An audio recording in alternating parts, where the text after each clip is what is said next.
Surat Al Ma'un,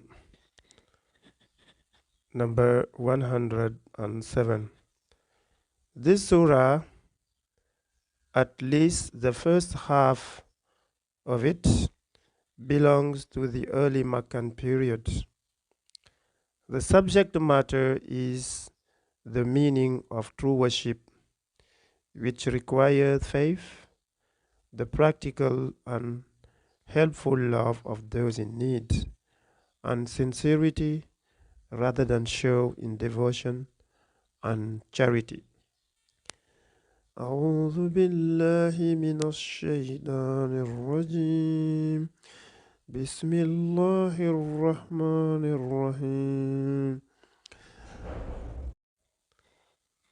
أرأيت الذي يكذب بالدين فذلك الذي يدعو اليتيم ولا يهد على طعام المسكين فويل للمصلين الذين هم عن صلاتهم ساهون الذين هم يراءون ويمنعون الماعون صدق الله العظيم.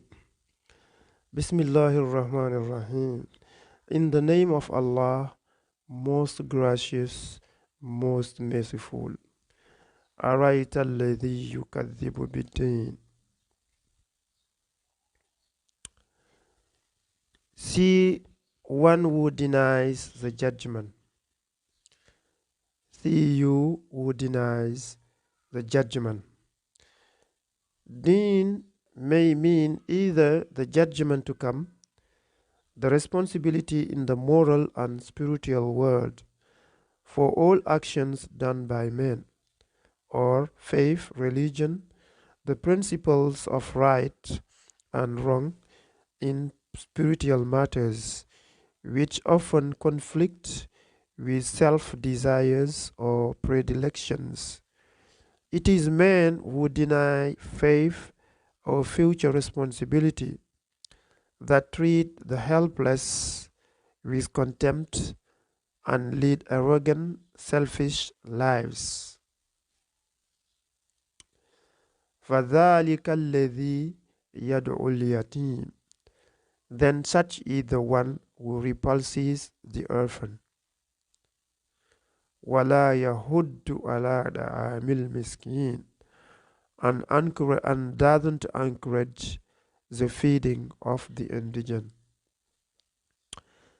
The charity of love which feeds the indigent at the expense of self is a noble form of virtue, which is beyond the reach of men who are so careless as even to discourage or forbid or look down upon the virtue of charity or kindness in others.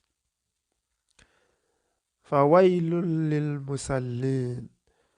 So woe to the worshippers, الَّذِينَ هُمْ عَنْ صَلَاتِهِمْ سَاهُونَ, who are neglectful of their prayers.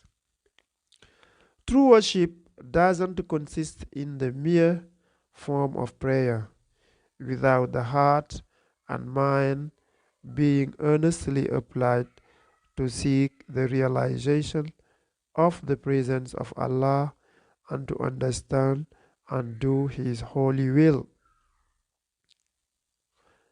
الَّذِينَ هُمْ يُرَاءُونَ. Those who want but to be seen. When they stand up to prayer, they stand without earnestness to be seen by men, but little do they hold Allah in remembrance.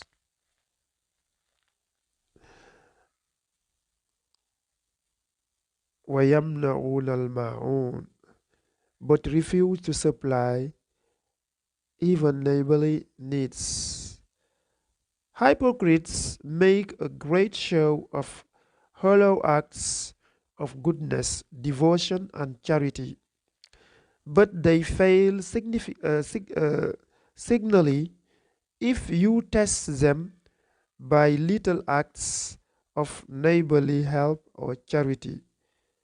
The thousand little courtesies and kindnesses of daily life, the supply of needs which cost little but mean much.